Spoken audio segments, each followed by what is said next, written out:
اس مبارک مسلم شریف کی ہے، فرمایا کہ جس نے کسی دوسرے کو گمراہی کی طرف بلایا تو اس پر اس گمراہی کی دعوت دینے کا بھی گناہ،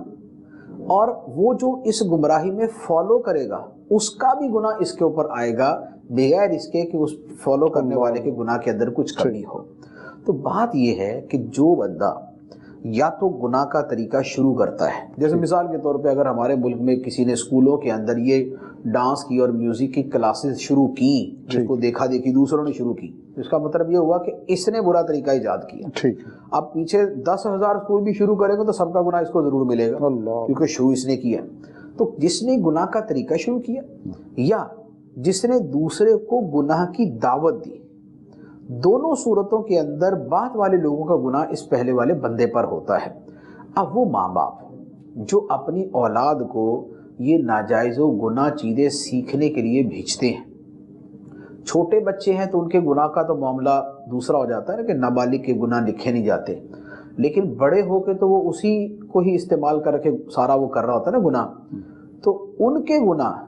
جبکہ وہ بچے ہیں ان کو ابھی گناہ نہیں مل رہا، لیکن ماں باپ کو پھر بھی مل رہا ہے۔ بچوں کو نہیں مل رہا لیکن ماں باپ کو مل رہا ہے کہ یہ تو اس کی بری تربیت کے اندر پورے دخیل ہیں اور پورے اس کے اندر حصہ لے رہے ہیں، اور بڑے ہو کے جو وہ کرے گا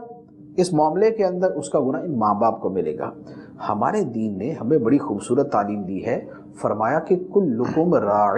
وکلکم مسئول عن رعیتہ، تم میں ہر بندہ نگہبان ہے اور اس سے ان افراد کے بارے میں پوچھا جائے گا جو اس کی نگرانی میں ہیں۔ تو ماں باپ سے بڑھ کے نگران کون ہوگا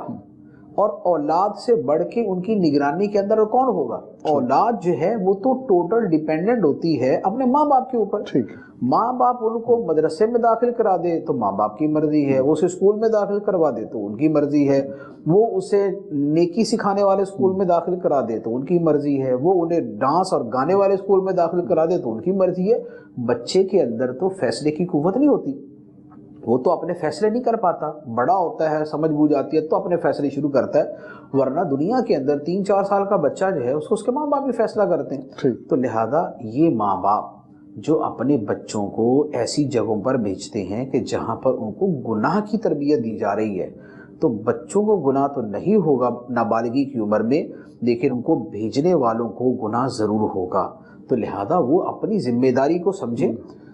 دین نے تو ان کو رتبہ یہ دیا ہے کہ تم اچھی تربیت کرو، ان کو ذمہ داری یہ دی ہے کہ تم اچھی تربیت کرو۔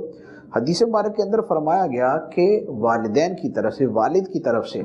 اولاد کے لیے بہترین تحفہ یہ ہے کہ اسے اچھے آداب سکھائے۔ سبحان اللہ۔ اور اچھے آداب کے اندر ادب دین جو ہے، دین کا ادب جو ہے یہ سب سے مقدم، یہ سب سے فوقیت رکھتا ہے۔ تو والدین کی ذمہ داری تو یہ ہے، اور یہ الٹا اس کو اٹھا کے ناچنے والا بنا دیں یا ناچنے والی بنا دیں، اس کو گانے والا بنا دیں یا اس کو گانے والی بنا دیں، تو یہ تو اپنی ذمہ داری سے بغاوت جدا ہے، اور اس کے ساتھ جو گناہ جاریہ کا سلسلہ ہے وہ جدا ہو جائے گا۔ اللہ اللہ اللہ۔